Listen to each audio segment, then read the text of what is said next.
This state level coordination committee meeting, which is in connection with the preparedness for the monsoon.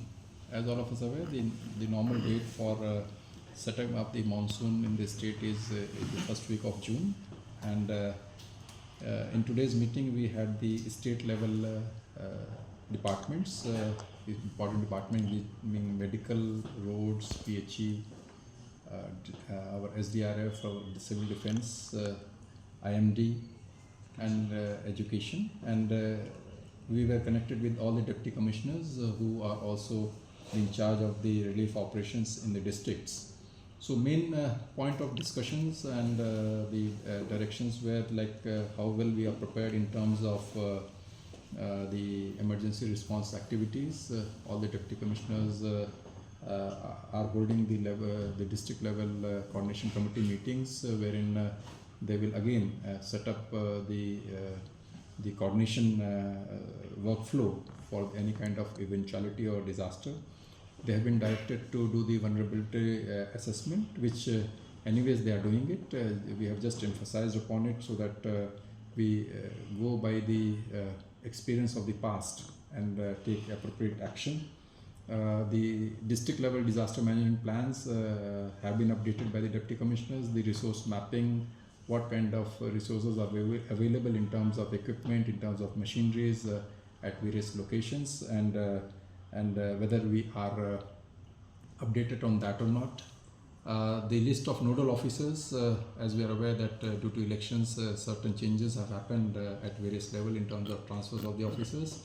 So they have been asked to update the list of nodal departments along with their updated mobile numbers, so that there is a smooth flow of information at all levels. The incident response system have always been activated during this time to handle any kind of emergencies and all. The communication networks, we have asked them to update the plans to identify the areas which are not having communications, and maybe take help of the NPRO to ensure that the channel of communication is always active.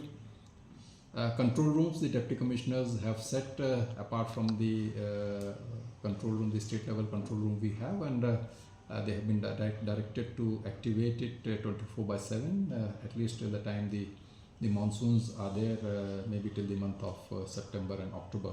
So these were the points. We are well prepared in terms of the upcoming monsoon season, and as far as relief operations are concerned, there has always been a practice that we place the funds in advance with the deputy commissioners to handle any kind of eventuality. This year also we have done the same. Almost around 20 crores of rupees has been placed with the deputy commissioners to handle any kind of eventuality. And I would like to highlight one more thing, that as reviewed by the Honorable Chief Minister at the state level disaster management authority level meeting, we have observed that there were certain bottlenecks in terms of release of the funds to the beneficiaries at a shortest possible time, and that has not been taken care of in terms of delegation of certain powers to the deputy commissioners. And I'm very happy to inform you that in the last one or two events wherein the cyclonic damage has been done, we were in a position to transfer the money into the accounts of the beneficiaries within 24 to 48 hours, which is a great relief to the public, and we have been taking care of their immediate requirement in terms of the repairing of the houses and other relief aspects which are as per the norms from the Government of India. See, we had the officers of the IMD also. These pre-monsoons rains are quite common this part of the country, and as per the assessment, this is likely to happen for next 1 week or so. There might be some gaps in between, and the monsoon as per them is all set to be on time somewhere in the first week of June.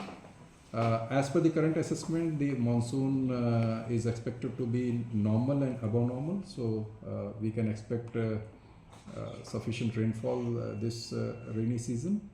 And the damage which you are talking about, those were more of the category of the disturbances in terms of cyclonic disturbances and all.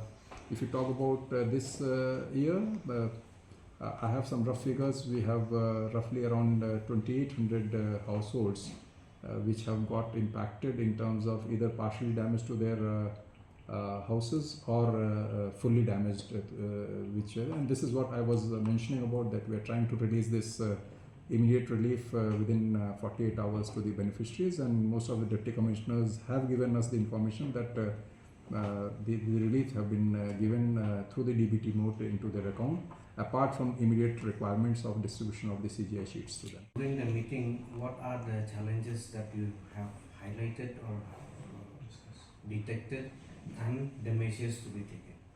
See, this meeting was specific towards the natural calamities, because this is what we are anticipating, whether it may be in terms of some flash floods or in terms of cyclonic activities, in terms of high rainfall in certain areas, in terms of landslides in certain areas, or in terms of falling of the trees which are resultant of incessant weathers and rainfalls and all. We have covered all those aspects. Man-made disasters is a slightly bigger topic, and it needs to be linked to the vagaries of the weather, which ultimately lead to disaster. But overall we have discussed it, and whether it is a natural cause or a cause which is wherein the human beings are also part of that cause, whatever it may be, what we are dealing it as one entity, and we are planning to have our preparations done accordingly. So landslides are quite these landslide prone areas, and advisory. We have done certain bit of mapping. In fact, NISAC is also helping us out. We have recently got certain data regarding the vulnerability mapping of the landslide as such, but that is more on the basis of the past experience, and we have been sharing this with the deputy commissioners so that they can be slightly more aware of the probable areas where these kinds of landslides happen. But as we are aware, the topography of the state is so that we can't very pinpointedly predict that the landslide might happen at this location or that location, and that's where I believe the preparedness which we have been discussing comes into picture. Among the districts, which is more vulnerable to disaster? All of them, I'll say.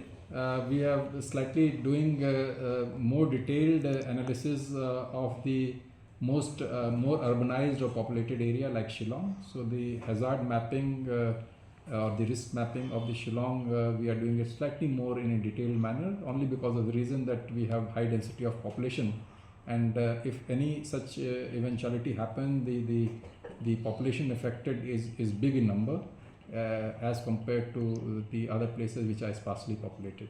Urban areas, and we have experience in the past, like for example Shillong, we have experienced in the past about certain flash floods in Meghalaya and all, and the municipal authorities have been told to look into this aspect wherever it falls into their area.